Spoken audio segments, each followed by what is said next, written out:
Welcome to Fortress on a Hill. I'm Henry. I'm Danny. I'm Kagan. We're three leftist veterans that aim to expose the reality of the U.S. military's multiple wars abroad and to illuminate the damage military service does to Americans. American presidents throughout U.S. history have used American military and diplomatic power to force regime change of democratically elected governments around the world.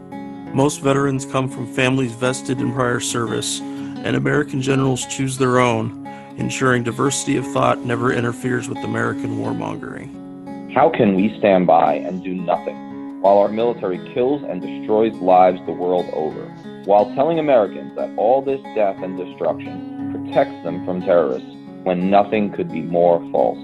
Fortress on a Hill aims to change that.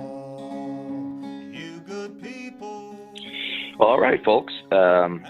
We've got another episode. We're back. Okay, we took a pretty long hiatus. I think we had a pretty solid show last time when we covered, we covered a lot. We covered a lot of territory, and it was a long episode, but I think it was a valuable one. And so today, keeping up with the news cycle, which is incredibly difficult to do, we are going to talk about the Afghanistan Papers report, the movie, the Amazon original, The Report, the movie about CIA torture, which is incredible. And if you haven't watched it, you must watch it. And I think after hearing us talk about it, if you haven't seen it, you're still going to want to, because, there's not a lot of surprises. We can't give many spoilers because this is a true story. I just think most listeners probably, or some listeners probably, don't have the scope and the depth of the CIA torture report, because it quickly faded from the news like everything does. And then we're going to finally get to impeachment. Okay, Donald Trump, the third president to be impeached, fourth if you count Nixon, although he was only impeached by the Judicial Committee. And then once the Republicans turned on him, his own party, he decided to resign. But so you could say basically four presidents have been impeached: Andrew Johnson, Lincoln's successor and white supremacist; Bill Clinton, because blowjobs are terrible; and Nixon, because he was a monster; and now Trump, because he said something on the phone, I guess. So this is where we're at. And we're going to talk about impeachment. And I think it's important that we do, because this is the story, and we're not going to let this happen, but this is the story that's going to bury our first story, which is the Afghanistan Papers. Okay, if the Afghanistan Papers are buried, and I think they're already starting to be, if this fades from the news cycle, we can and will blame it on the impeachment show, because that's what it is, show in Washington. And, we'll probably argue about it and see what we all think, because it is a polarizing topic. That being said, we have, the three of us, right? Standard three, but we also have Ryan Keene back. Ryan has been on the show in the past, and I think we even talked a little bit about impeachment, sort of, on that last show, even though it hadn't happened yet. We were talking about, the whole concept of Russiagate and some of these things, and we talked about a lot of other issues as well. Ryan is a veteran. He served. He was a tanker, but he served in the Army, doing some significant detainee operations. I'll let him sort of introduce himself in a second, and then I'll jump into the Afghanistan Papers. But, he is a prominent anti-war activist. He's seen a lot. He's been through a lot, physical and emotional struggles like all of us. He's got a lot to say. He's got a really interesting voice, and a platform that I think is really important. And he's a prominent member of About Face Veterans Against the War, which of course used to be known as Iraq Veterans Against the War. And so we became buddies through that organization. And Ryan, do you just want to say a few words about yourself before I jump right into the papers? Yeah, this is Ryan Keene.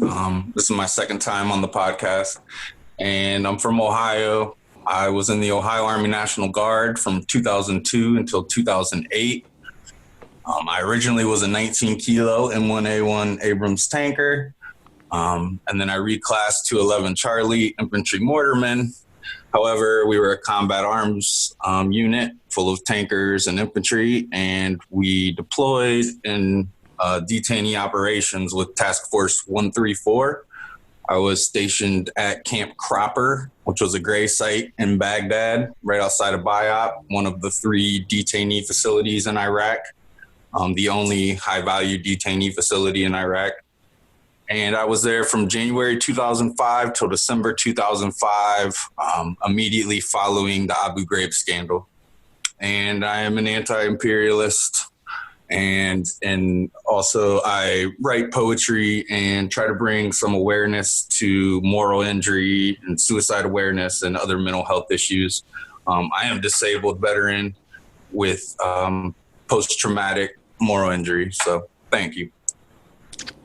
Yeah, you know what I really like is I like the way you identify yourself as an anti-imperialist, right? So, I use the phrase anti-war, but I think in a sense, yours is a more holistic description that more of us should begin using because, when you put yourself in the anti-war box, the implication, I think, even though this shouldn't be the case, but the implication, the prominent public implication is that you're against a singular war, right? So Vietnam, for example, if someone said they were anti-war in 1967, everyone knew what they meant. Well, if you say you're anti-war in 2019, which war? Are you anti-Iraq, Afghanistan? What about the secret wars? What about the drone wars? What about the 7 other countries we bomb and the 15 others we sometimes bomb? So where are we? So I think, because American wars today are so profuse, okay, in scope and in geographic space, it is really valuable to say, I'm an anti-imperialist because it's a structural system of militarism. And part of the way you hide an empire is to treat individual conflicts as discrete and disconnected, right, from one another, when the reality, I think, and I think this is what you mean by the term, the reality is it's all part of an imperial system. I would call it a late-stage, hyper-capitalist imperial system that we're in. So, thanks for using that term. I think it's really cool. So when we talk about empire, we like to keep everything connected. The United States doesn't like to do that. But anytime you talk about empire, there's usually some sort of canary in the coal mine moment. And there's also usually some sort of conflict that stands out among all of them as the most representative, right, of the empire's failings. And I call this a late-stage empire, meaning I think we are in decline. And as I always say in interviews, failing empires, crumbling empires behave badly, okay? All empires behave badly, but empires that are on the ropes, like cornered animals, tend to behave most badly, which is why when you look at the late-stage British Empire, 1950s and 60s, they fought more guerrilla wars, more what they used to call dirty wars back in the day during that 2-decade period than probably all the other imperial wars they fought before. Not to say they didn't fight lots of imperial wars over the course of hundreds of years, but in the 1950s and 60s, I mean, I couldn't even name all the places where Britain was doing some sort of coin, some sort of counter-guerrilla, some sort of, MI6 CIA type operation. And I think that that's the stage that the United States is in. So for me, I think that the Afghanistan war is the empire in a nutshell, okay? The empire in microcosm.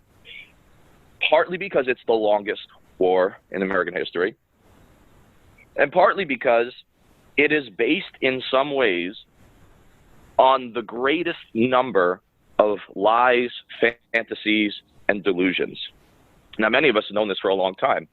I've been banging my head against the wall, writing about Afghanistan since almost the day I came back in January of 2012. But those of us who were in the know, what we really did was we surmised that the war was based on lies. We surmised that the generals and the senior U.S. officials were lying to us. What do I mean by surmised? We took our experiential, our experiences, and we melted those into current affairs, reading what's going on, questioning, being skeptical. And then the third pillar, at least for me, and I think for many of us who've been fighting the Afghan war for quite some time, Danny Davis, Andy Basovich, etc.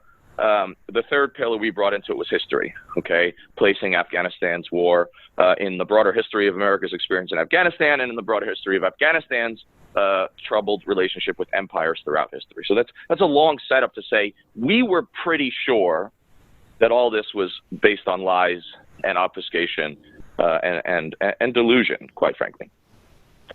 Well, what we were handed a couple of weeks back was something called the Afghan Papers. And the Afghan Papers I called in a couple of articles that I wrote on it, 3 articles that I wrote on the topic so far, the Pentagon Papers of our generation, okay? The Pentagon Papers of my generation, of our generation as hosts on the show, as veterans, but really also our generation in a more general sense, meaning, you know, millennials and Generation Xers. This is our Pentagon Papers. Now, of course, the Pentagon Papers were released in 1971.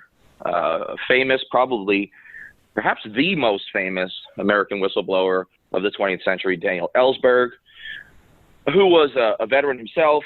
Then he went to work for the RAND Corporation, which is still around, still writing lots of reports for the U.S. government. And what he stumbled upon, well, what he worked on at one point, and what he then stumbled upon in its totality and decided it had to be released, was a very simple but very long document, even longer than the Afghanistan Papers, that the press labeled the Pentagon Papers. Now, the backstory on this, and I think it's a little important, is that Robert McNamara, who is one of the great architects of the Vietnam War, one of the villains of the early Vietnam War, by the end of his tenure, just before he left the Johnson administration, somewhat in disgrace, he had already started having doubts about this war. Not quite publicly yet, but he sensed that the war was not being won, that many of his assumptions and the other best and the brightest, as they've been called, in the Kennedy team, who most of them stayed on to be part of the Johnson team after the Kennedy assassination in November of 1963, many of their assumptions he realized were wrong. He started to be skeptical that the war could be won, and he ordered an internal study on the history. It was basically a history story. It was a history document. The history of American involvement, okay? How did America get involved after World War II, and how did it slowly get more and more sucked into the Vietnam War? It sounds like a rather simple story that wouldn't necessarily need to be classified and wouldn't necessarily be so controversial, except that what was unearthed in this study, and to McNamara's credit, he wanted the full story. I mean, he asked for the truth. But then sometimes you got to be careful what you ask for, right? So what we found out in the Pentagon Papers is, oh my God, this entire war was based on lies, poor suppositions,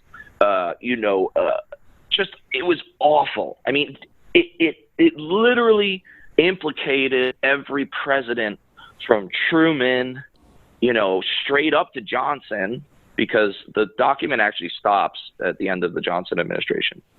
And it was suppressed, of course, right? It was buried away somewhere. Well, Ellsberg had worked on the document. Ellsberg turned against the war, partly as a result of working on the document, I think. And he decides in the early 1970s that this has to see the light of day. Of course, he leaks it famously. The Washington Post, the New York Times, this thing goes everywhere. There's a big court case. The Nixon administration tries to suppress it, which is kind of weird because it doesn't totally even implicate Nixon because it stops before him. But, of course, he wants to maintain this war, his secret bombing in Laos and Cambodia. He has this madman theory that if we could just, convince the North Vietnamese we're fucking crazy, then maybe they'll quit, right, which was itself a madman theory, right, inverted. And anyway, so this is the story, and it comes out, and it's a fucking bombshell. Okay, and there's, of course, the movie The Post covered that a few years back, covered the story of the Washington Post's involvement with Ellsberg. We were just handed a couple of weeks ago the Pentagon Papers of our generation, and it's the Washington Post again, in conjunction with The Intercept, we must say. Okay, and I think that's important because I'm not sure that this quite the flavor it does if this was not done in conjunction with an alternative media source, a more trustworthy alternative media source like The Intercept. Okay, but the Washington Post gets the big scoop. Again, kind of interesting, right? The comparison is almost staggering. But anyway, how many documents, guys? Do you know 600 something? How many memos or documents or interviews are in it? Does anyone know the number approximately? I think it was right around 700. So yeah, this is a big treasure trove of memos and lots of interviews. Okay, interviews done somewhat in secret, not publicly, not on fucking MSNBC, right? Between an inspector general, there's something called the SIGAR, the Special Investigative General for Afghanistan Reconstruction, or something like that, right? This is an organization that's supposed to have some sort of top cover and have some sort of oversight function, and we can get into that later. They hold all these interviews with mostly generals, colonels, senior colonels, and also some U.S. officials, civilian officials, who were deeply involved in the Afghan war, from 2001 up till really the present, which is one of the interesting things about the Afghan documents is they come, I think, even further into the present than the Pentagon Papers did. And these papers, just like the Pentagon Papers, do a lot of things. First, they too implicate 3 administrations, mostly Bush and Obama, but a little bit of Trump too, in lies, in false data provided to them by the generals, and then from them to the media, and from the media to us, right? This is how the channel works. Misrepresentations of success. That's the key to the Afghanistan Papers, is what they did, what they do is show us that from the level of the colonel, which is basically the lowest ranking people that they mostly interviewed, although I would argue this goes all the way down to the captain because I played this game too, which I'll talk about later. Everyone was implicated up and down the chain, from White House to brigade commands, in false data, okay, which is a crime, providing false data, juking the stats, right? Glowing reports that they didn't really believe, false representations of success, and we found out through the interviews part, which was a little different from the Pentagon Papers and I think even more interesting, we found out that a lot of these folks who, when they were on duty, because many of them are retired, although not all, Mark Milley, I'll get into that, right? Current chairman of the Joint Chiefs of Staff and well-known liar and incompetent, especially after these papers, we know that. Don't come after my pension, Mark. Okay, it's all in good fun. Okay, I'm a nostalgist for free speech. Okay, and I really need my pension. I really need it. Okay, I've got 2 kids. Anyway, known liar and incompetent Mark Milley, who's definitely coming from my VA benefits at some point after the show. We found out from all these generals that while they were serving, okay, because many of these interviews occurred years ago. Okay, so they're telling the public one thing when they go on TV, when the Pentagon does their press briefings, et cetera, and when they're talking to the media, they were saying one thing: we're making progress, light at the end of the tunnel, turn a corner, right? It's like if you turn enough corners, though, what happens if you turn a corner 3 times, you make a fucking square and you start going in a circle, right? And that's what we really did, because we kept saying, well, we're turning a corner. No one ever said that it was like, going in a circle. But the bottom line is, what we know is that what they said was happening to the public did not even jive with what they really believed. Because many of these interviews say that actually we knew the war was off the rails. I mean, some of the quotes are incredible. Like, there's guys like Doug Lute saying we didn't have the faintest idea what we were doing. Doug Lute, you were the Afghan war czar. Czar, like a fucking Russian monarch of the Afghan war. That's what they called you in America. Guys, can we just talk about that for a second? I digress, but I'm sorry. In America, Obama in particular likes to appoint people to be czars of shit. There's like, well, Clinton did it too. Remember, General McCaffrey was the drug czar, and then Doug Lute for both Bush and Afghanistan. The White House called him, he was a retired general, retired 3-star, and a smart guy, by the way. They called him the Afghan war czar. I don't like that term. It doesn't have the same relevance. I think we need to substitute like new words for it. Like, here's a good one, like How about the Afghan war Führer? You know what I mean? Like, wouldn't that like, to me, that would be more powerful. Anyway, if you're listening, Trump, change the term. Führer would be appropriate, especially for you. Okay, so Doug Lute, who's the war czar, okay, the guy who's overseeing the war, he's the point man for the White House, which, by the way, I heard is the top of our government, for 2 different administrations, which is rare. He was saying while he was serving, and then especially after he was serving, that we didn't have the faintest idea what our strategy was in Afghanistan or what we were doing. And he's, of course, one of only dozens of people to say this. What does this all tell us before I turn it over for discussion? It tells us that what we had all surmised, remember what I was talking about earlier, has now been backed up by cold, hard facts. And for a moment, we all love our guilty pleasures. Mine are mostly romantic comedies with Keira Knightley in them. We all have our guilty pleasures. But my guilty pleasure for about 13 seconds, right, was like a baker's dozen worth of seconds. You guys get what I'm saying? Was to say, I'm vindicated. I am so vindicated. See, I was right all along. I was right to write all those articles about Afghanistan. I've been vindicated. That lasted about 13, maybe 14 seconds. You know, I was allowing myself some vindication space. And then I was just sad, deeply morose. Because, like I said earlier, you got to be careful what you ask for. McNamara was, you know, he should have been careful of what he asked for with those Pentagon papers, and so should the special and, you know, the Seagar. And so was I, because being vindicated also meant that all my worst fears, all my worst suppositions about our government and the lies that have prolonged now a war that's in its 19th year turned out to have been not only true, but perhaps worse than we thought. So that's what the Afghanistan papers are. That's a long introduction, but I like to think it's a better introduction than most papers probably gave you. Because if you don't know the key terms like Pentagon papers, like Seagar, and if you don't define the terms, which a lot of media doesn't do because they only have like 800 words, right, to give you the story. So much better for the prince or the Führer of verbosity, Danny Shorson, to give it to you. And with that, let's just all jump in. Yeah, what most shocked you guys? What do you want to talk about? Like, you read this, and what did you guys think? I think one of the biggest things that really, it was, like you said, it's nothing that those of us who've been paying attention haven't asked, but it's nice to actually see it on paper and to see people who were a part of it say these things. And so Nicholas Burns, he's a U.S. diplomat who served as an ambassador to NATO under Bush. He said, after 03 and 04, once we were fully engaged in both wars, I can't remember us ever saying, should we be there? Are we being useful? Are we succeeding? And I'm like, what the fuck? Like, that is the most fundamental question that you should ask about any kind of operation, right? Like, are we doing something that we said that we were going to do?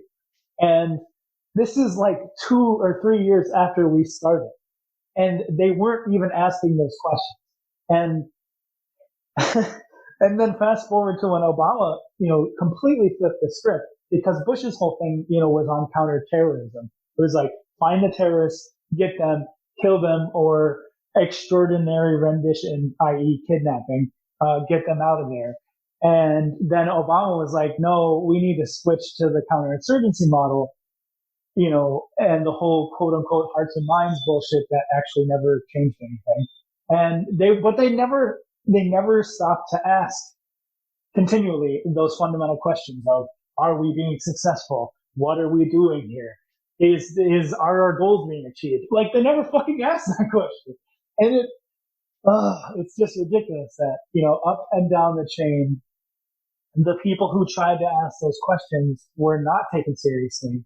And the people at the higher up were like, well, we've committed to this strategy, so we just need to keep doing it. And I'm like, I don't know, that just seems, it's so immature and, not very well thought out. Yeah, I really like what you're saying. And because I love to coin terms, because I think I'm clever and have an ego, I like to label what you're describing as war inertia, right? War inertia. I think that's what you're describing. But yeah, that's a really great point. What do the rest of you guys think? So I am not shocked at all by anything reported. If anything, I would say it's a day late and a dollar short. I mean, you have an ultra-capitalist neoliberal Jeff Bezos in the Washington Post, about 2 decades too late on this report for hundreds of thousands of Afghanis, Iraqis, and, thousands of Americans as well. Afghanistan has been known as the graveyard of empires. When Danny asked about the strategy for Afghanistan, or there never really was a strategy for Afghanistan. Well, I disagree. I mean, the strategy is clearly capitalism, exploiting resources, committing horrendous war crimes and atrocities on Black and brown folks. And this goes back to 1492. I mean, this is nothing new. This is the military-industrial complex and hyper-capitalism and empires. They do this all throughout history. I mean, we've been warned by Smedley Butler and War is a Racket back in the 1920s and 30s, part of the Monroe Doctrine. Then the last general ever elected president, which I don't know if this was symbolic that he was the last general ever elected president, but Dwight Eisenhower, on his farewell speech, he warned us of the implications and the disastrous trajectory we were taking with this military-industrial complex and building an empire. And then you had the Pentagon Papers, and now the Afghan Papers. I don't see anything changing at all. All I see is the mainstream media trying to bury anything that has to do with the military-industrial complex. And I believe there's no doubt it is due to capitalism and profits and their corporate overlords and elitists. I read an interesting article today, changing directions here a little bit. It was on The Hill by Rory Riley Topping, and it was called The Impact of the Afghanistan Papers on Veterans. Now, there was a postdoctoral fellow at the Center for Family Research at George Washington University. His name was Jeffrey A. Jay. And in 1978, he wrote an article or a paper called After Vietnam in Pursuit of Scapegoats. And I'd just like to read a little quick quotation from that paper. He said, "My talks with veterans convinced me that their problems are not so simple, nor so easily addressed. The veterans' conflicts are not his or her alone, but bound to the trauma and guilt of the entire nation. And our failure to deal with our guilt renders the veteran the symptom carrier for society and increases his or her moral and emotional burden. This burden isolates the veteran and will freeze them in an attitude of perpetual combat until the issues of war are confronted in the national conscious." He also would add that isolation, burdens of conflicted feelings, and not being heard make people crazy, not just in war. The suicide rates for veterans are astronomical, and it's an epidemic. The mental health injury sustained, which I believe Jeffrey J. was pretty much hitting moral injury spot on. It trickles down to substance abuse, homelessness, relationship issues, employment issues. And I believe in 3 concepts for mental health: self-acceptance, self-awareness, and self-control. And you can do this with anything aspect of life or any problem. I believe that most veterans, and this is why the suicide and mental health injuries rates is astronomical. Most veterans are either not self-aware that, that this war was a failure and that they were pawns in a capitalist imperialist game. Or I think more fall into this category. They might be aware of that deep down, but they are not self-accepting of it. Thinking about the blood, sweat, and tears of, your fellow comrades in battle, lost over some profits for some elite corporatists. The mainstream media, I believe it's like a secular cycle where the corporations, the elitists, the bourgeoisie, they echo the message, the propaganda, to the propaganda wing and down to the politicians, who also echo that to the MSM. Now, also the imperialism propagandist wing has to do with our education and our history books and the lack of context and the lack of perspective. This is a systemic problem that has nothing to do with Republicans or Democrats. This is not new for Afghanistan or Iraq. This is the blueprint of the United States empire. And it's just absolutely tragic, how many lives and limbs, mostly of brown and black folks, have been lost due to this. And it's just brushed over completely by the mainstream media. And I believe intentionally. I don't believe they aren't aware, but I believe they are intentionally not accepting the realities of this. It's tragic, but I'll pass with that.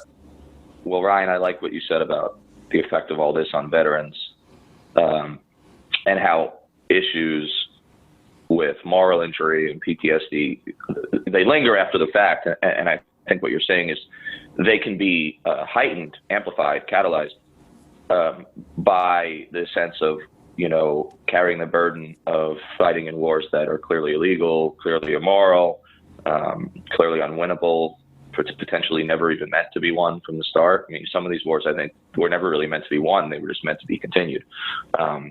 So far as Lockheed Martin is concerned, or Honeywell here in Kansas City, and the lack of confirmation by society, which, that starts usually through the MSM, the mainstream media, and there's just no accepting that we are failed. We have done these military operations that are complete failures and complete travesties and absolutely horrendous.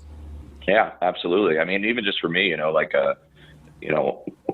of my triggers is to drink. It's something I enjoy, but it's something that can easily go off the rails for me and has in the past. In the wake of the Afghan papers, I was super busy for a few days because I got solicitations from just about everybody to write about it. I wrote 3 articles in like 24 hours. It's just a lot.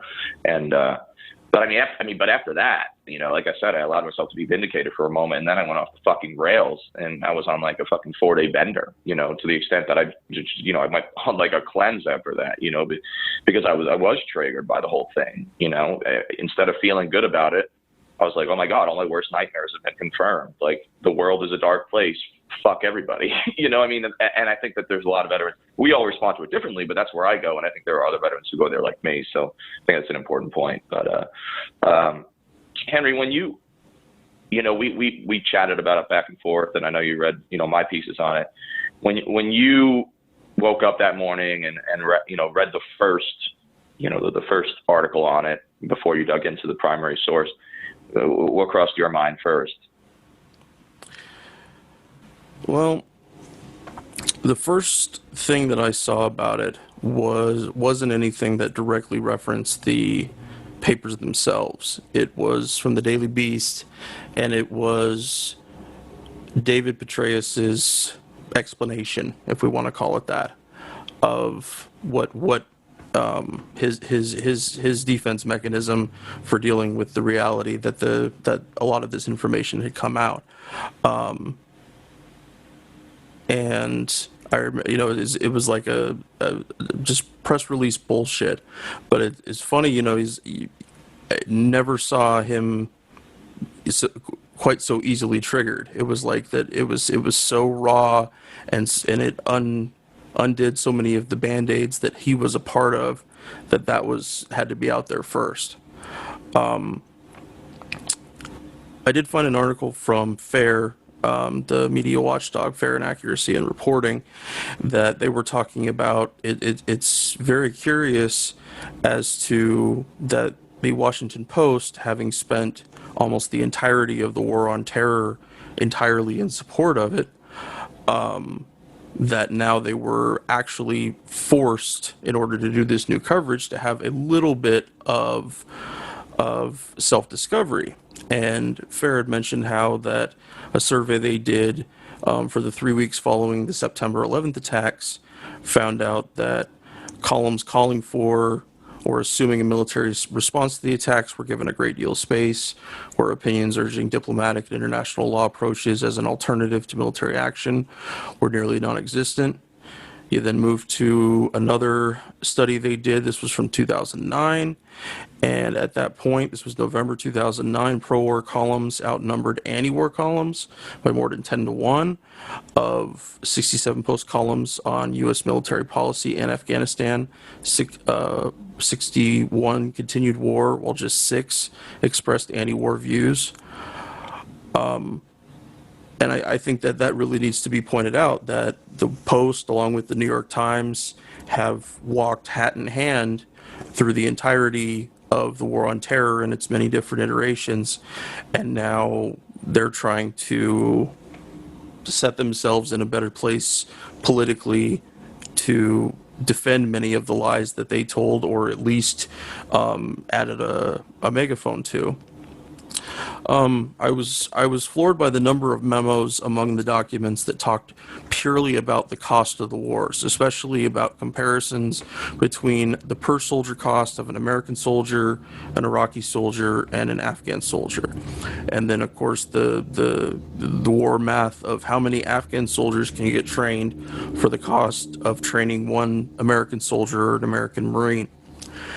And it really puts it in perspective how, that they were without having any real planning, they were just expecting that the snowball rolling down the hill would just continue getting bigger and bigger, but go in the direction that they wanted it to. And the snowball did indeed get bigger, but it didn't do anything like it was expected to. Another thing that stuck out to me was the copy and paste mentality of how things were being analyzed.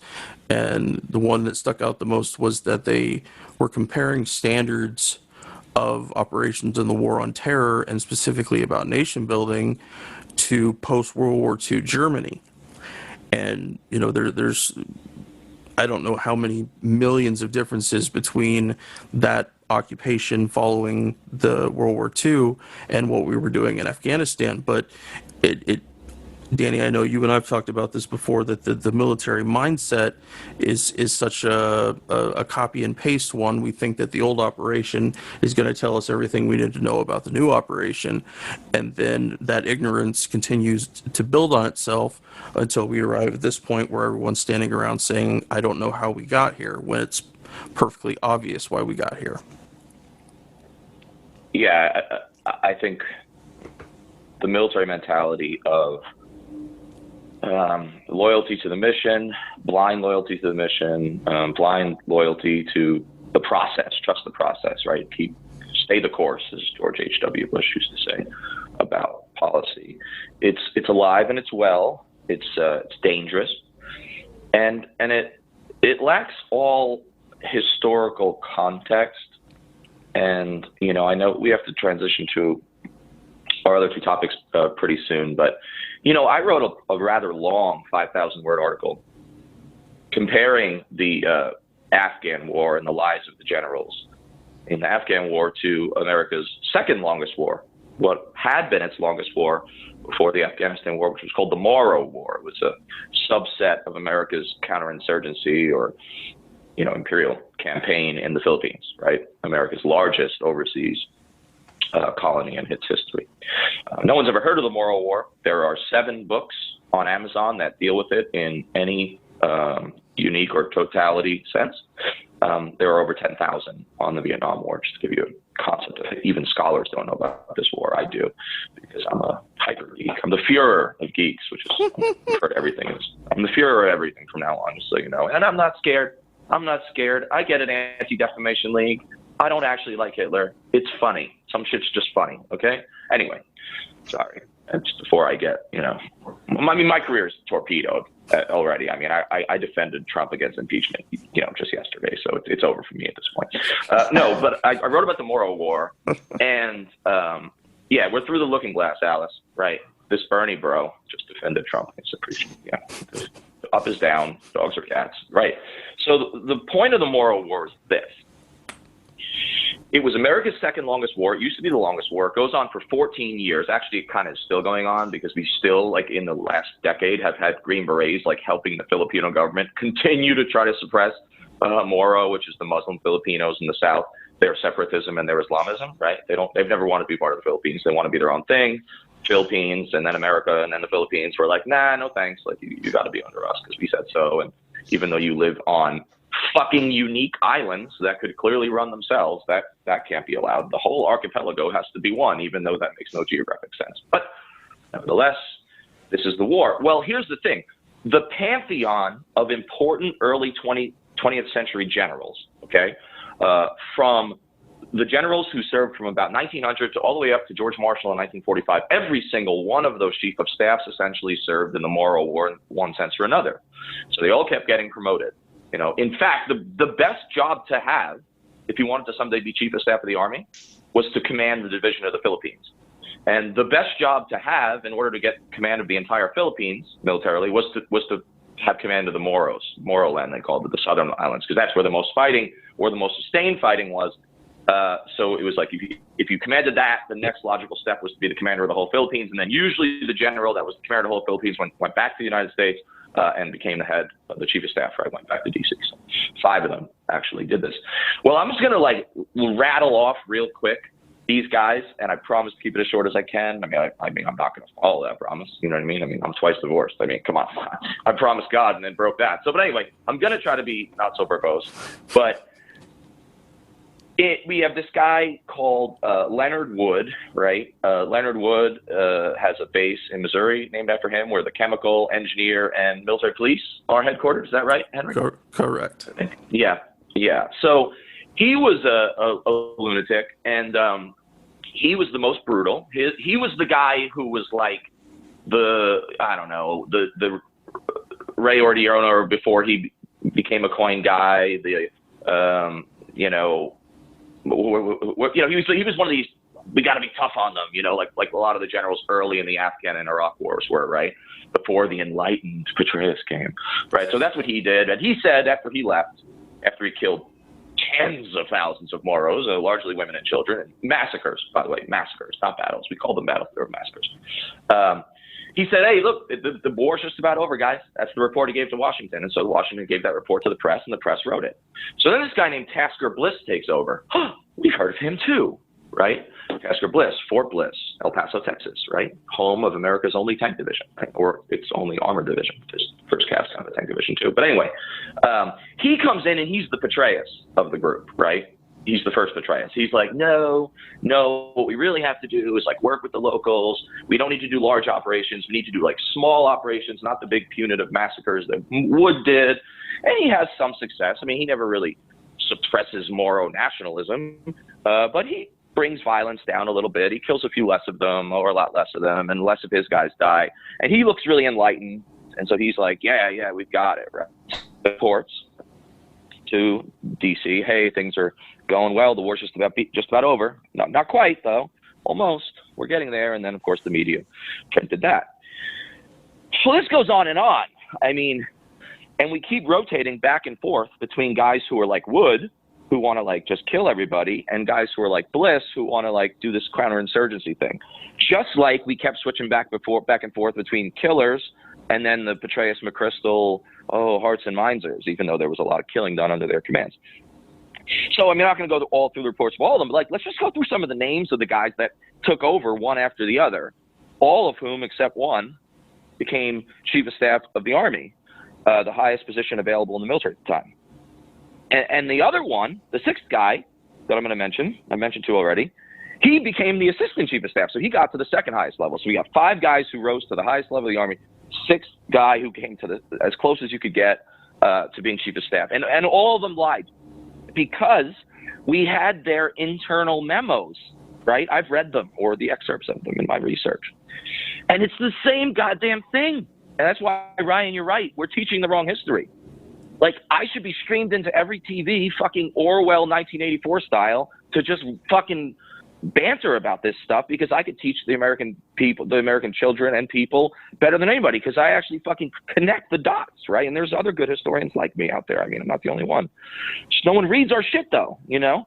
Washington Post isn't going to print my fucking article on the Moro War, 5,000 words, that basically devastates the Afghan war by showing that we've seen this movie before and we should have learned, but we never do.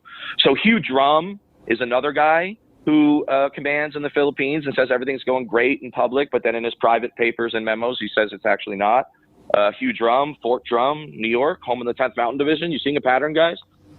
You know, and we also have Hugh Scott. Okay, he doesn't have a base named after him, but he becomes Chief of Staff of the Army. And who is our favorite? John J. Pershing, right? John J. Pershing, who doesn't have a base named after him, but does become Chief of the Staff of the Army, but only after he commands all American expeditionary forces in World War I, right? The largest command of American soldiers in terms of numbers in the country's history, right up to that point. And it's only been overtaken by World War II, so, right? And then finally, World War II, George Marshall's the Chief of Staff. Now, George Marshall didn't command the Philippines because he's too young, but George Marshall's first combat assignment is as a lieutenant in the fucking Philippines. So all these guys are complicit in these lies, just like all the generals of today are complicit in the lies of the Afghan war. Like I said, we've seen this movie before, but what's the common denominator? The common denominator, and the reason nothing's going to change, whether it's the Moro War or the Afghan war, is because there's no consequences.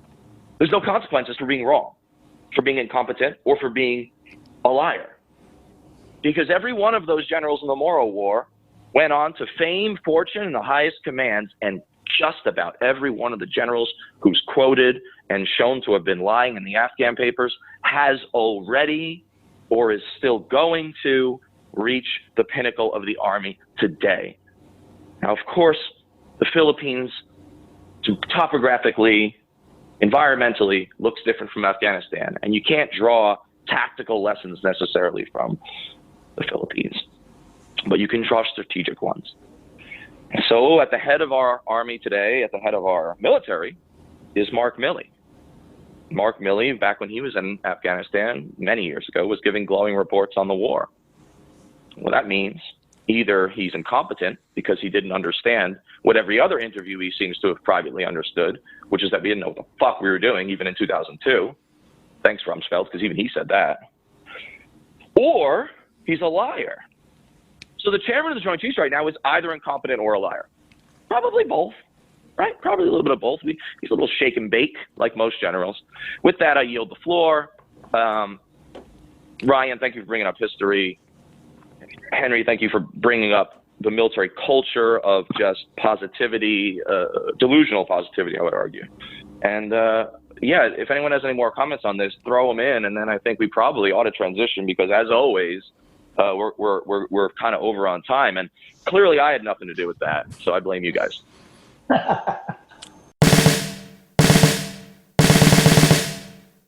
The guys and I love doing the podcast. Being able to share our experiences in the military with allies and supporters means the world to us. But we can't do all the work. We need you to share an episode of ours with somebody, anyone whom you think might be affected by it. Maybe a young person looking to join the military, or parents advocating for one, conscientious citizens who care about the violence the U.S. wages in their name, advocates for women and people of color who understand the harsh environment the military can create for minorities and also inflicts on minorities across the globe, and anyone else you think it might affect. Please take a minute and share this with them. Now, our podcast is supported in a few different ways.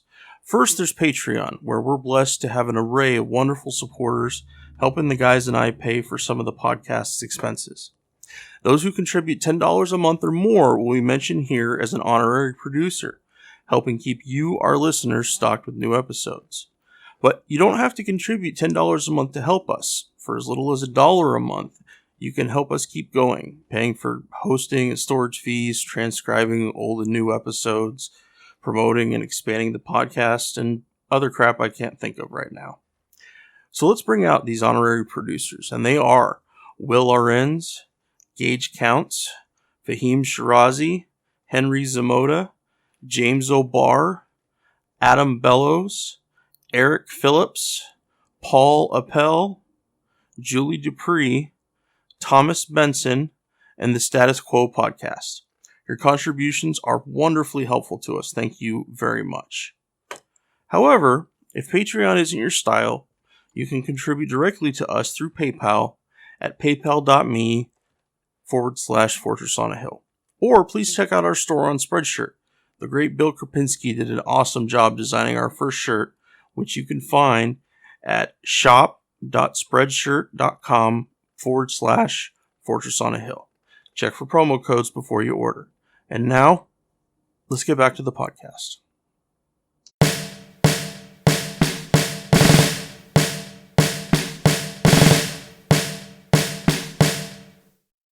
Well, I feel like a good segue would be just to segueing into our conversation about the CIA report about torture is just, the point that we made before, just that institutionally we have no memory, and we also, all of our institutions, like whenever there's a mistake, they solely exist to cover their own asses. And that's what we saw with the military in the presentation of Afghanistan, and just always trying to paint a rosy picture over something that wasn't rosy at all. And the same thing with the CIA when it came to the torture and enhanced interrogation techniques and the extraordinary rendition program, and saying how effective it was when it absolutely was not effective one bit. And all three of these topics today, from the Afghanistan papers to the report documentary to the next topic of impeachment, to me, they all are completely connected and tie in. Nancy Pelosi, who is the figurehead for this elitist charade, smoke and mirrors, horse and dog and pony show of impeachment, she was on the House Intelligence Committee and knew of the tortures going on as far back to 2004. And, I stated on the last time I was on the podcast, she said there was no chance and no reason for impeachment for President George W. Bush. Right now, I believe that things like the report and the Afghanistan papers are buried by emotion-driven neoliberal politics on the mainstream media, divisive politics to keep the proletarian class down. We are in 7 active military operations with 7 countries: Afghanistan, Iraq, Syria, which recently the OPCW report came out, and they were suppressing the Duma evidence and tampered with evidence about their lies on chemical weapons and chlorine, which were completely unfounded. Yemen, Somalia, Libya, Niger. We just cut $30 billion in the supplemental nutrition, the SNAP program to feed. 2.5 million are affected. In 2019, Nancy Pelosi and the corporate imperialist Democrats and the imperialist Republicans both approved Trump, who now they're saying is corrupt and abusing power, $716 billion for the defense budget. Well, guess what? It just a couple days ago passed in the House in the Senate, 86-8 for $738 billion to include money for Space Force, the Southern Border Wall, just some earmarks out of that 738 billion. There's 635 billion going to the Pentagon. There's 71.5 billion going to war spending. There's 23.1 billion going to nuclear weapons programs. There's 5.3 billion going to military bases. But they cut 30 billion from a food program for the most infected and by imperialism and capitalism communities in America. And none of this, whether it's the Afghan papers, the report on torture, or anything, gets 100th or 1,000th of the coverage of this impeachment charade. I mean, you have protests right now, massive protests in Iraq, in Chile. We have in Bolivia a U.S.-led coup against Evo Morales and the MAS party, Operation Condor Part 2.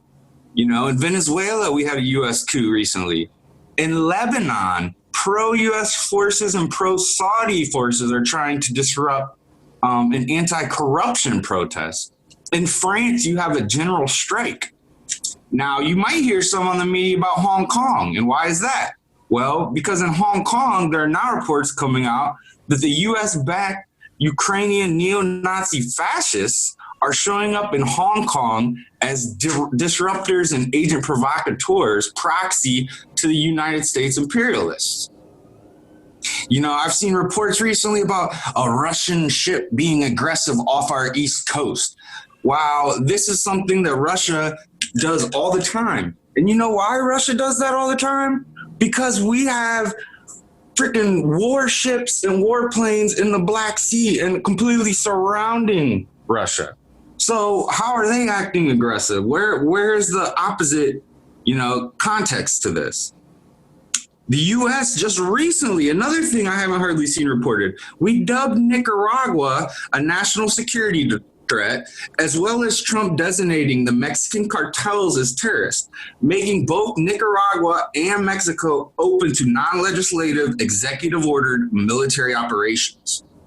The Saudi Air Force did an attack on a U.S. military base, a domestic U.S. military base, and it was swept under the rug quicker than anything I've ever seen and labeled as a mass shooting with no real investigation into the Saudi family or the Saudi military and what they had to do in it. But we don't investigate either when they assassinate journalists and embassies. So that's not shocking. On the Democratic debates, no Democrats except Tulsi Gabbard, including Bernie, are talking foreign policy or talking about any of these things. It's just, it's all propagandist. It's capitalism run amok. And I will pass with that. Well, I'm the background guy, the context guy. The report we're referring to and it is a movie called The Report. Check it out. Really, really check it out. Like it's one of those rare movies, listeners, that is capable of forever altering even an educated, even an enlightened citizen's view of their own nation. That's the effect it had on me, right? Even though there was nothing really particularly new presented that I didn't know, it was still a shock. It was a shock to the system. The report they're referring to is Barbara Boxer, senator from California at the time, no longer with us. In the Senate. I think she's still on Earth. She's probably hiking somewhere in California right now with like her like $1 million dogs or whatever she has because she's rich just like all of them. But to her credit, she leads an investigation into the CIA's enhanced interrogation techniques, EITs. Ooh, EITs. Take the life out of the word torture. It's the most American thing that we do is like we should be called the United States of euphemism, because we are like amazed at renaming something and taking the life out of it, you know? Like even like PTSD, right? Like I'm glad we understand it more now. But like, don't you think that like, as George Carlin said, that like veterans might have gotten care like quicker if we still called it shell shock, you know? Like that's a tough word, you know? PTSD, right? Torture, that resonates. Holy fuck, we're torturing people. No. John Yoo, a relatively unqualified nobody in the White House, you know, legal counsel department for the Justice Department, he said in the memos, no, it's not torture.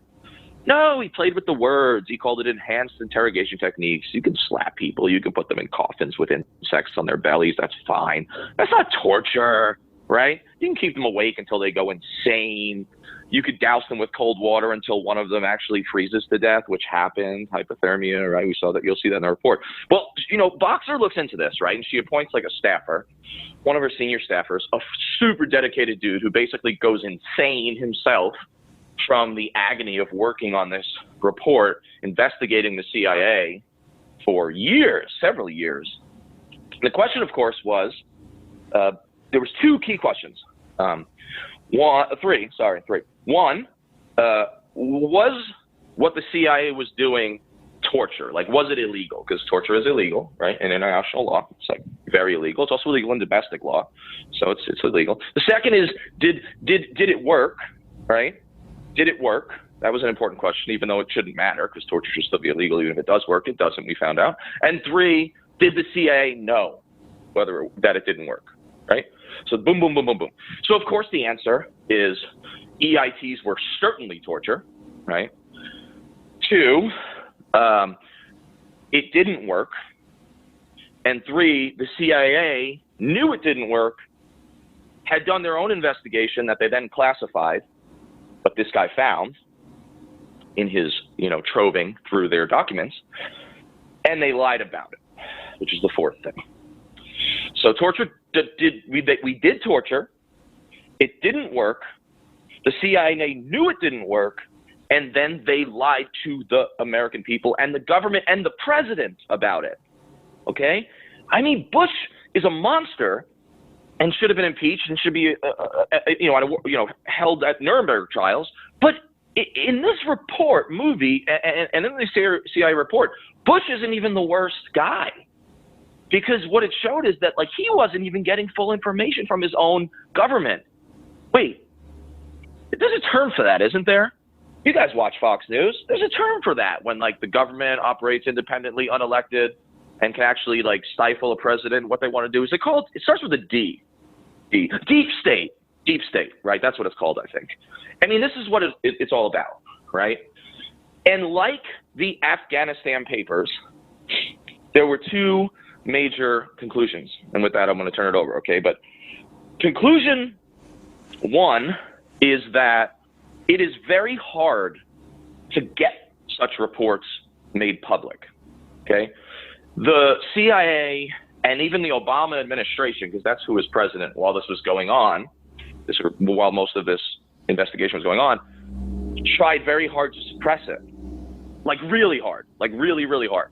Like you can't name names of people who were involved. You know, we have to redact it. I mean, they redacted some pages of this report when they were trying to release it, so much that there were like 4 words on a page that weren't redacted, and they were like prepositions, you know, like end, you know? It's like, ooh, and 4-2? I'm horrified, right? You know, so that they tried to do that, but Boxer, to her credit, carefully, very politically astutely, very politely, but eventually boldly gets this report out, or at least the summary of the report. And it's fucking scathing. So the first thing is it's really hard to get reports like this out, because one of the things we didn't mention about the Afghanistan papers, it took the Washington Post like, what, 2 years to even get these like out? 3 years, right? That's crazy, right? This should have been public immediately. Like nothing in this is worthy of classification, right? It's just factual strategic data. We're not given the names of like fucking CIA assets in goddamn Kandahar, right? But they still fought it, right? We don't like a bad news story. Well, the CIA fucking hates a bad news story. CIA directors and senior chiefs, they literally wake up and have nightmares They wake up in fucking cold sweats. And they don't have nightmares about boogeyman or dying or heights or public speaking. They have nightmares about the church committee. Oh my God, the church committee in the 70s, when Frank Church actually, in public hearings, investigated and showed that the CIA had failed at every major operation that they had undertaken since the Cold War, since their creation in 1947. They had done illegal things and had never, ever succeeded, right? So instead of getting rid of the CIA, everyone forgot about the church committee, but the CIA didn't forget. The ghost of Frank Church haunts CIA headquarters. And that makes me happy. Okay, so they don't want this out. The second thing that's similar, second conclusion about the report, and that I think is relevant to the Afghanistan papers, because remember I told you that in the Moro War and in the Afghan War, there was no consequences, right? These liars, these incompetents, these failures, like they didn't win. They knew they weren't winning, and then they lied about it, right? But they all kept getting promoted. Whether it was in the Moro War, where they all became chiefs of staff and got bases named after them forever, in perpetuity, or they became, or today they became, major four-star generals, retire with great pensions, and then go work for fucking Halliburton, whatever they do, whatever floats their boat as, imperialist monsters. But there was also no consequences in the CIA report. So the torture report comes out, and who's implicated in it? Everyone. Every senior CIA officer who went on to be director, who went on to be top levels in that bureaucracy, they're all implicated. And my favorite, if Mark Milley is my favorite implicator, which is a word I just made up, but should be added to Webster's dictionary because it's fucking awesome, the number one implicator for me, for the Afghanistan papers is Mark Milley, right? Because he's currently chief of staff, right? Chairman. In the CIA torture report, who is the number one implicator? I can't say it the same way ever. Scratch what I said about Webster's. It's a horrible word. Is John Brennan. John Brennan is implicated in the report, right? He's implicated. Now, they redact that as much as possible in the report. But we now know, in the movie shows, and any deep dive into this topic in pro shows, Brennan is totally implicated, and he lied. Because if you remember when he went in front of Congress to get, what do they call it? When Congress sanctions, they go hearings and they have to get approved. What's that called? That doesn't matter. When Congress approves him to be CIA director. Nomination. Yeah, right. When he gets nominated and then he gets approved or whatever they call that word. Confirmed. Confirmation hearings. Confirmed. Sorry. Just my head's everywhere, man. You know what I mean? Impeachment, America falling apart, climate change, no grandkids are going to live. It's my brain's everywhere. Anyway, John Brennan, the big question that was being asked in whatever year, second term of Obama's administration after Panetta leaves, is did you have anything to do with the torture program? Because by then it was pretty infamous, right? Even by American standards. And Brennan lied. He kept saying, no. I spoke out against it from the start. I was the good guy. When I was a senior leader, but not quite at the top, and all this EIT torture was going on, I was against it. And he said that over and over again, publicly on MSNBC and Fox, on the floor of the Senate. Now, he said, I spoke out against it, but you know what was never found? And the report showed us this. Not a single piece of evidence, not a single written document. And the CIA, even though they love to burn documents, also thrives on paper. They fucking love paper. They write everything down because they're idiots, right? And they're like the fucking cat burglar that wants to get caught, like the serial killer who's like, I'll fuck this one up because I kind of really want to get caught, That's the CIA because they put everything goes on paper, right? Or on computers today. But they couldn't find one shred of evidence that Brennan had ever opposed this program. Interesting. And then the report implicates him in the opposite way of actually having kind of supported it and been involved. When the report comes out, right, very late in the Obama administration, I believe, right? It was pretty late in the administration because Brennan was already head of CIA. 2015, is that what you said? Yep. 2015? Yeah, that's when the summary actually came out. Okay, right. So what's interesting about this is my last connection. The Afghan papers come out, and one of the key people implicated is the current chairman of the Joint Chiefs, Mark Milley. 4 years ago, Obama was still president. America was great, pre-Trump. The Obama Pax, the Pax Obama comma, or whatever it was, right? It's all a myth. 4 years ago, when this report comes out, summary of the report, John Brennan, a key person implicated in the torture program, was head of the CIA. And to me, that's the connection. I mean, there's a million connections, and Ryan brought out a billion of them, all kinds of directions if we want. But the key connection for me is that there is no responsibility. There is no punishment. Nothing ever happens to these people. We write reports. Ryan, what'd you call it? Too little, too late, a year late, a dollar short, right? Day late and a dollar short. Day late and a dollar short. These reports come out. Everyone's shocked, right? We torture people. Oh, so now we're going to punish them? Like people are going to be held accountable? Oh, no. We're just going to write a story about it. Yeah, but they broke the law. And some of them are still in charge. We're not going to let them still be in charge, are we? Well, of course they are, because they're heroes, because they work for the intelligence and the military community, and they're heroes. They're gods. They're saints. We're going to canonize them, in fact. Actually, we're going to promote them. We're going to promote them. And then you're like, wait. So why did we bother doing the report? Well, it sells newspapers. Yeah, but don't we have a public responsibility? Don't we have an obligation to hold people accountable? Because these reports came out and we got guys in charge of the fucking show who broke the law, who lied to us, who were incompetent. We're going to let Mark Milley stay at the head of the Joint Chiefs. We're going to let John Brennan finish out his tour as director of the CIA when he was implicated in the worst scandal in CIA potentially history, or at least 21st century history. And the answer always in the United States of irresponsibility is yes. We'll continue to promote them, and there will be no accountability. And that's the story of the report, and you must watch it. You must watch it. Well, even beyond the accountability part, like say that we overlook that, there is no real effort to change the underlying systems that created these things in the first place. And that to me is the bigger tragedy. Yeah, we can hold accountable. We could, say that we did like an international criminal court or like a Nuremberg type thing for all of these problems. The underlying causes that got us to this place would still be in place. And then we would still be placated, right? Because we would be like, oh, we held some people accountable. But like, that doesn't fucking change what actually happened and the structures in place and the weird, crazy legal loopholes that the CIA can use to do stuff. And just in my own limited experience with them, and, it's insane. Like the way that they parse through words. And they go through it a lot in the report. Like Eastman, who's the Office of Legal Counsel for the CIA, is sitting with John Yoo, and they're sitting there talking about like the specific words that they can use and how they're going to define them as to say this is perfectly legal.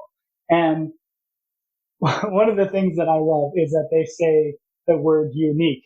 And he's like, well, what are we saying unique means? And he says, unique, we're going to say it means any information that can be derived by, that can't be derived by other means, like any other types of collection.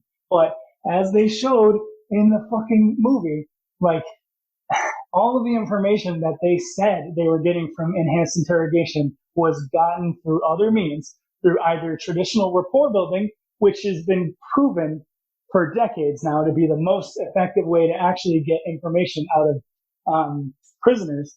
And then also, or just normal methods, collection, emails, phones, signals collection, like anything that we do in the community to actually figure shit out.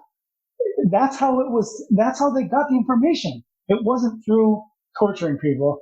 And he mentions that the CIA did, in 1978, their own psychologists had said that torture doesn't work. And then it's like, they didn't fucking listen to that. And it's just, they have no institutional memory. Everybody just cares about getting the mission done, and they don't care about the strategic impacts or the effectiveness. And that's just, it just really bothers me. And then everybody comes to their rescue And that, I think that was cool. Like John Hamm's character, he played Mike McDonough, who was, forget who he was. He was high up in the Obama administration. And they're sitting there when they're talking about coming out with the report. And it was Dianne Feinstein, by the way, her office. She, and Annette Bening is playing her, and she does a phenomenal job. But so, yeah. So they're sitting there having the minority meeting. This is right after the 2014 elections when they were going to lose control of the Senate. And they're sitting there and they're like, oh, we need to do all this party unity. And she's like, we still need to bring up this report. And Mark Udall also like stuck his neck out and ultimately lost his election. But like he stuck his neck out and he was like, look, I only have a couple more days here. We need to get this out of here. And Mike McDonough is like, oh, the Republicans are going to skewer us if we do this. They're going to say it's like partisan hack stuff. And Dianne Feinstein said, I don't know if she actually said this, but it's a pretty awesome line where she says, I would rather throw away my political career to tell the truth. So I'm paraphrasing, but it's something like that, where she's basically saying like she wants this to come out because it's the right thing to do and damn the politics. And I'm like, that is so few and far between when we actually hear that. But it's nice that like there are people with integrity in these kind of situations. They just unfortunately are, there's not enough people in that situation. And this is how it continues. This is how people continue to act this way. And beyond the fact that we don't hold anybody accountable, we don't ever try to change the structures that create these kind of situations in the first place. And that to me, like I said, is the bigger tragedy. And I would just like to jump on real quick about my personal experience at 12 months at Camp Cropper, which was the high value detainee facility in Iraq. We were an Ohio Army National Guard unit of infantry and tankers, and we were not trained in detainee operations. We were told we were doing route security as a combat security company. I believe, looking back on it now, as well as after reading Philip Zimbardo's book called The Psychology of Evil. Philip Zimbardo, he did the Stanford prison experiment, and he also was a key witness in mental health support for the Abu Ghraib correction officers that were charged. They de-individualize both the soldier and the detainee. They dehumanize us.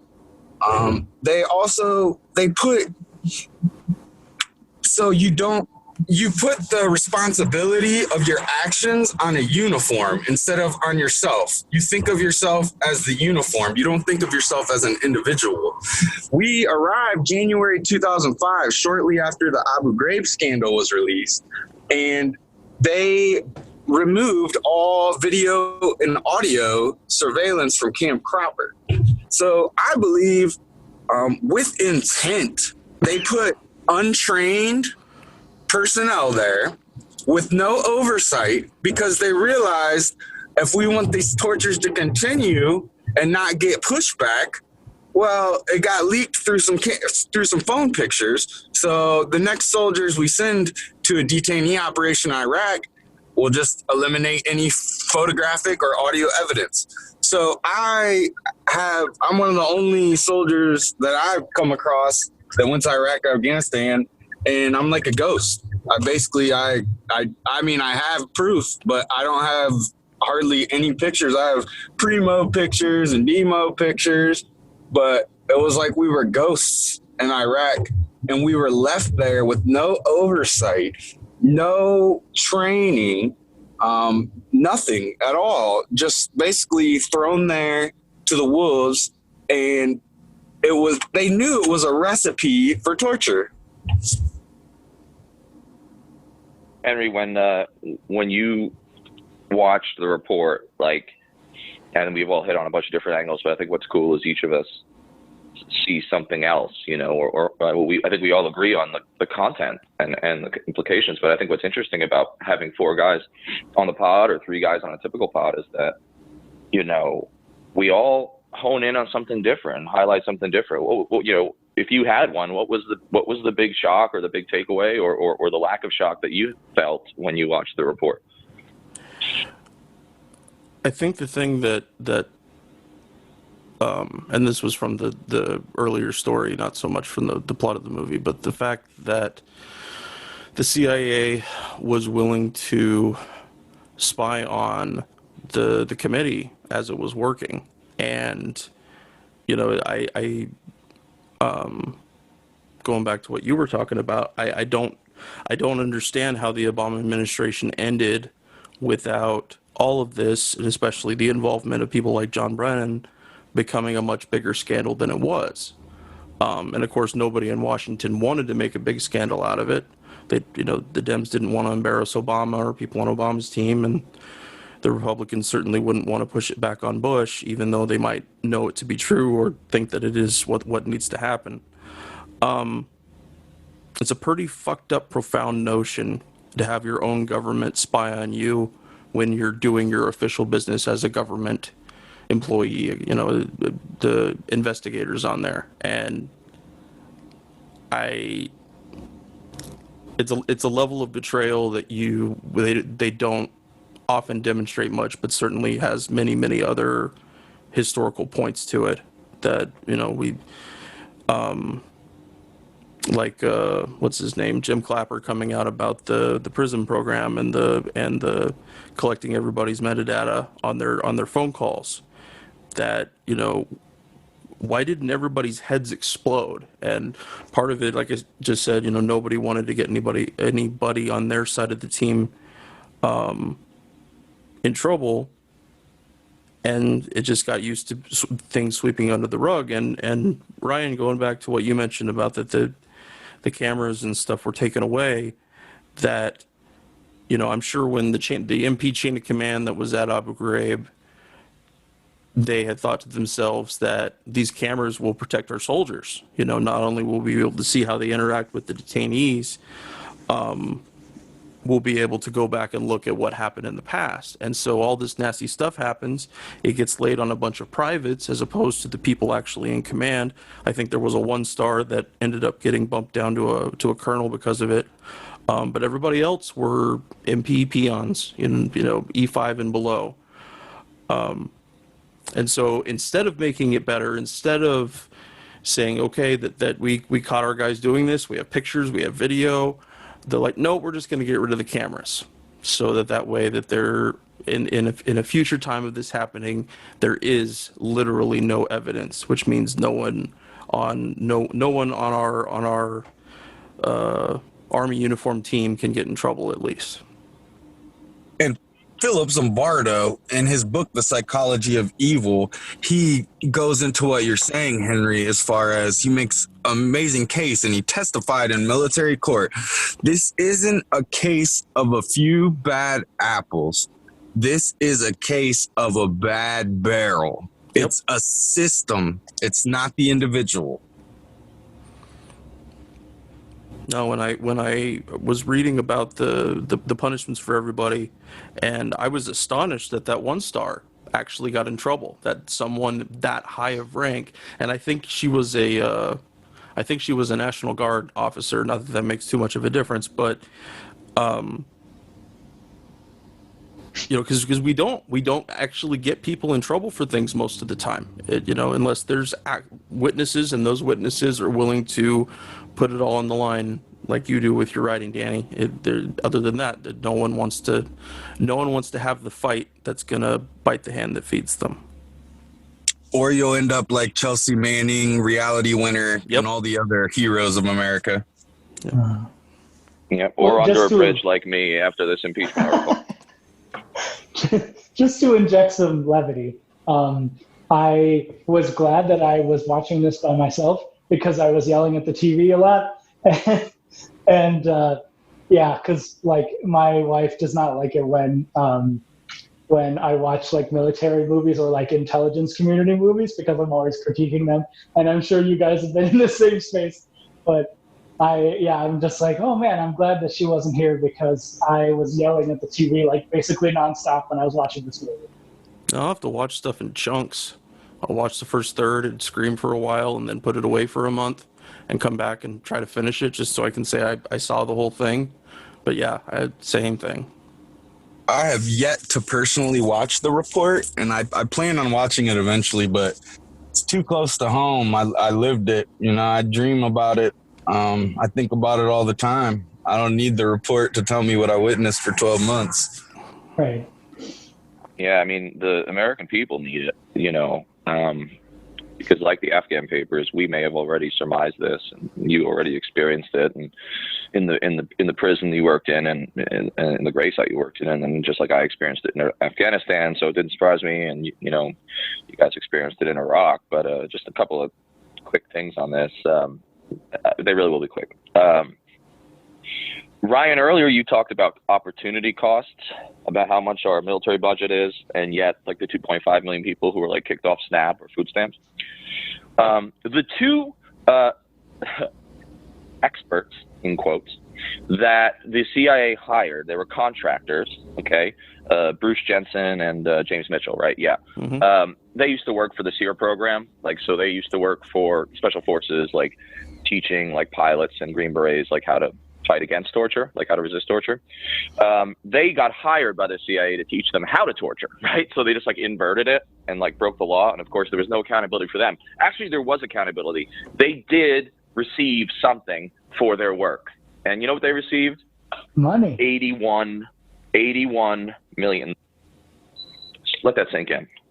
The two guys who taught the CIA how to break the law were paid $81 million. Now their contract was actually for $180 million, but they only got paid $81 million of it, which to me is wrong. You gotta live up to your contracts. So what, they were torturing people. Well, I mean, where's the other 99 million? Let's be fair. This is the United States of America. This is the land of contracts and capitalism. Anyway, I think it's wrong. But no, these guys got paid that. And the thing is, they didn't even have any expertise in it. It was a joke. That's what, and the movie shows this. Like one of them, I don't remember. Do you remember what he did his like PhD in? It wasn't even anything related to terrorism or like it was or family torture. dietitian, like family nutrition. That's what I was gonna jump in and say.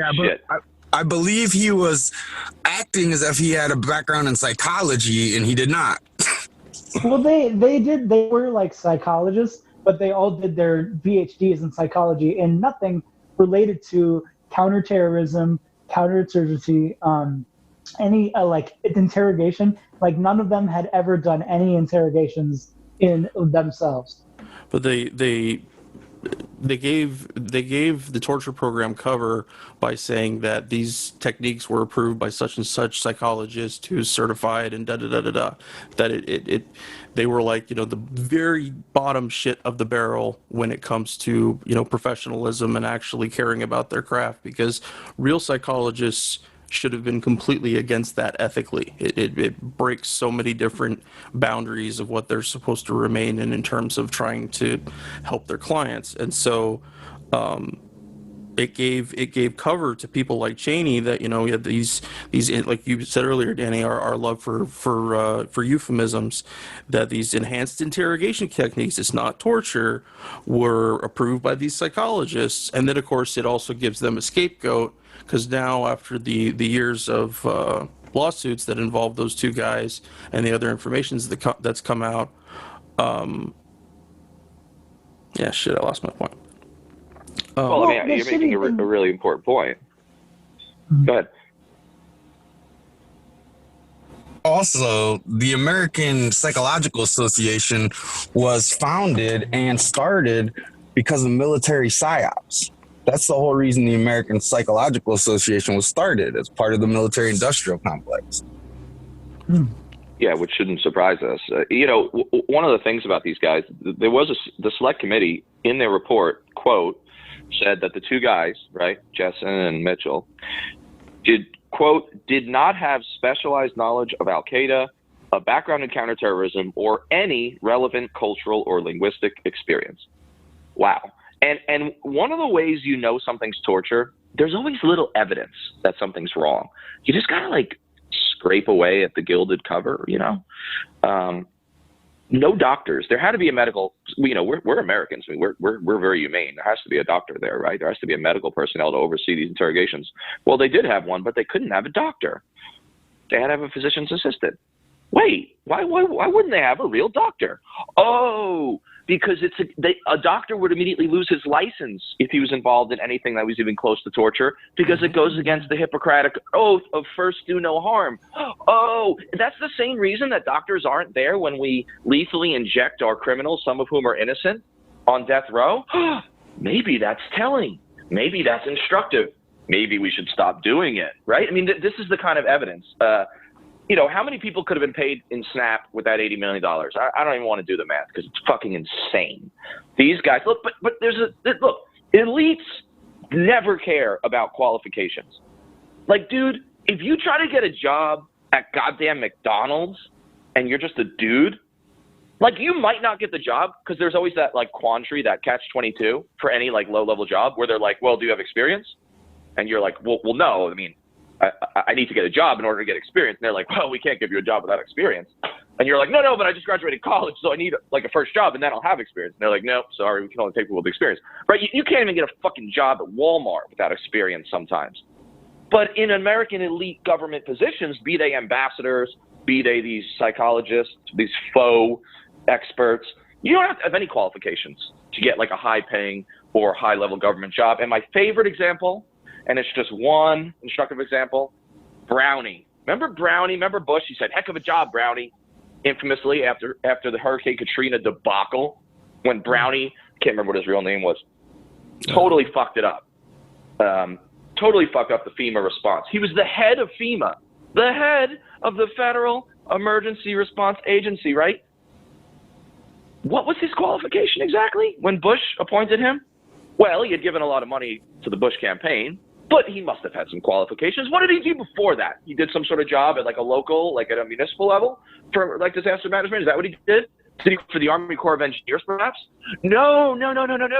His last job was as head of the Arabian Horse Committee, the American Arabian Horse Committee. It's a true story. Nobody went to jail. There were bodies floating down fucking Bourbon Street, okay? Like, I'm exaggerating a little. But, like, seriously. And Bush was like, heck of a job, Brownie, on TV. Bush didn't get impeached for that, right? He didn't get impeached. You appointed an Arabian horse specialist to be in charge of the most important emergency management agency in the United States, and nothing happened? Look, this is just instructive. It tells us that what we're seeing in the report and in these papers is business as usual. And we're going to have to beg from the mountaintops because we have what we call principles. But the hardest part about it is that our mental health is suffering, at least mine is, because this is business as usual. And that's the frustration for me. I have to exit the podcast, gentlemen, and I apologize. Parenting duties call. So I just wanted to end on a couple quick reminders for everyone. It's very important. 7 countries we have active military operations in. Bipartisan, overwhelmingly $738 billion defense budget just approved. And then I'll end with this quote from Jeffrey J. that I said earlier on his paper, After Vietnam in Pursuit of Scapegoats. This burden isolates the veteran and will freeze them in an attitude of perpetual combat until the issues of war are confronted in the national conscience. Keep fighting imperialism, keep fighting capitalism, and thanks for having me on. Thanks, brother. Thanks, Ryan. Thanks, brother. We're on Twitter at Fortress on a Hill, and also at Facebook.com at Fortress on a Hill. You can find our main blog page and our full collection of episodes at www.fortressonahill.com. iTunes, Stitcher, Google Podcasts, Patreon, Spotify. You name it, almost anywhere you listen, we're already waiting for you. And hey, we're always in the market for more Patreon supporters. Please consider becoming a patron at patreon.com. And if you're not into giving us a monthly payment, think about giving us a couple bucks on PayPal. The link is in the show notes. Skepticism is one's best armor. Never forget it. We'll see you next time. And listen to my song. I hope you'll pay I will not